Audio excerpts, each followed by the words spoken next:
আমার উদ্দেশ্য হচ্ছে একটা স্মার্ট উদ্যোক্তা করার, আমার উদ্দেশ্য হচ্ছে একটা ব্যবসায়ী জাতি করার। এটা আমার উদ্দেশ্য। আপনাদের মধ্যে এটা ছড়াই দিতে চাই। আপনি চাইলে প্রতি মাসেই আপনার 1 লাখ 1.5 লাখ টাকা চারা বিক্রয় করতে পারেন।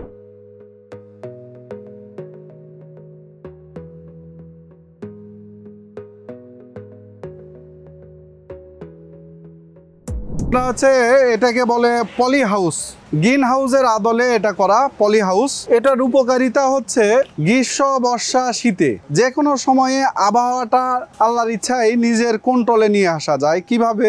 যেমন ওই যে ওই চারাগুলো হয়েছে, এটা যদি মাটিতে করতো তাহলে এই যে কয়দিন আগে যে প্রচুর বৃষ্টি হয়েছে, এই বৃষ্টিতে সব চারা মারা যায়। এগুলো এক একটা চারার দাম 2 টাকা করে। এখন মনে করেন আমার কাছে 50,000 বা 1 লাখ চারা, তাহলে 2 লাখ টাকা একদিনেই শেষ। কিন্তু আমার বৃষ্টি হলে এখানে বৃষ্টি পড়ে না। এবার আসেন, গ্রীষ্মকালে প্রচন্ড রোদ হয়, সেই তাপে তো এই চারা মারা যেতে পারে না? কিন্তু এই যে এটাকে বলে শেড নেট, 50% শেড নেট, 50% রোদকে সে বাধা দিত, ঠিক আছে। আবার শীতকালে যে তীব্র শীতে চারা মারা যাবে তারও সুযোগ নাই, কারণ হচ্ছে এই যে এখানে একটু গরম বেশি পাচ্ছেন না, এইরকম গরম শীতকালেও থাকে। আমরা পলি দিয়ে ঢেকে দিলে শীতকালেও থাকে। ফলে এখানে চারার মান ভালো হবে, কোয়ালিটি ভালো হবে। আর চাষীদের ক্ষেত্রে এটার সুবিধা হচ্ছে, এখান থেকে আমরা যদি একটা চারা তুলি, দেখেন এই যে এনে প্রতিটা শিকড়, একটা শিকড়ও ছিঁড়া পড়েনি, সম্পূর্ণটা উঠছে। এটা একটা নির্দিষ্ট সময়ে তুললে একবারে হুবহু এই যে এই অংশটা দেখছেন এটাও থাকবে না, মানে এই যে সূক্ষ্মাতি সূক্ষ্ম শিকড়গুলা, এই শিকড়গুলাও আপনার এটা থাকে। ফলে চারা যদি ভালো হয় তাহলে এর যে ভবিষ্যৎ যে উৎপাদন সেটাও ভালো। মানে আমাদের কাছ থেকে যারা একবার চারা গ্রহণ করেছে এরা আবার নিচ্ছে। এখন আপনার এলাকায় এই ব্যবসাটা আপনি শুরু করতে পারেন। আমাদের এখানকে আপনারা যারা আসছেন তাদের উদ্দেশ্য হচ্ছে উদ্যোক্তা গড়ানো। আমি চারা করব, চারা করে আমি চারা লাগাবো তা না, চারার পাশাপাশি আমি চারা কি করব, বিক্রি করব।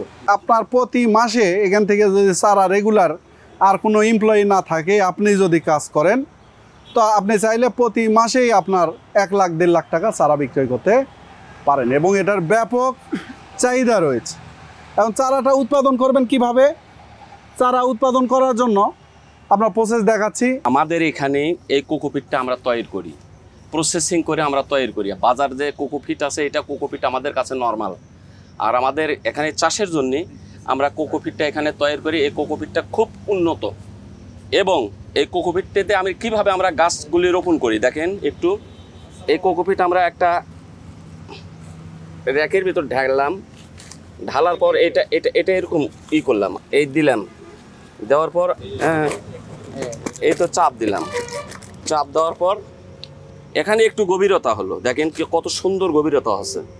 এখন আমরা বীজ যদি দেই একটা একটা করে, একটা প্যাকেটে হাজার হাজার বীজ থাকে, আপনারা লাভবান হবেন। এই বীজটা একটা একটা করে মরিচের বীজে এরকম করে দেওয়ার পর এরকম করে দিলাম, পুরোটাই দিলাম, মনে করেন দিলাম। দেওয়ার পর আর একটু কোকোপিট দেন। এই কোকোপিটটা আমরা র্যাকের উপর ঢাকলাম, ঢালার পর এটা আবার এর ওপরে বীজ আছে, এর ওপর আবার আমরা এইরকম করে সুন্দর করে ওপরে বিছাই দিলাম। বীজটা এর ভেতরেই থাকে গেল। থাকার পর এটা এরকম করে উঠালাম, উঠানোর পর এরকম জার্ভিসিংয়ে দিলাম। দেওয়ার পর আমরা গরমের জন্যে, তাপমাত্রার জন্যে এটা দিয়ে আমরা ঢাকাই দিলাম, কারণ তাপমাত্রা ছাড়া বীজ জার্ভিসিং হয় না। ঢাকে দেওয়ার পর 5-7 দিন পর আমরা দেখব যে আমার বীজটা জার্ভিসিং হচ্ছে কিনা। যখন ফাটে ওপর দিকে উঠবে, ওটার পরেই আর রাখা যাবে না। যদি বেশি সময় হয়ে যায় তাহলে বাঁকা হয়ে যাবে। 2-4 20-50 পিস গাছ কেবল বাড়াছে, জার্ভিসিং হচ্ছে, তখন আমরা ওটা উঠাই নেওয়ার পর আমরা এখানে বিছাই দেই।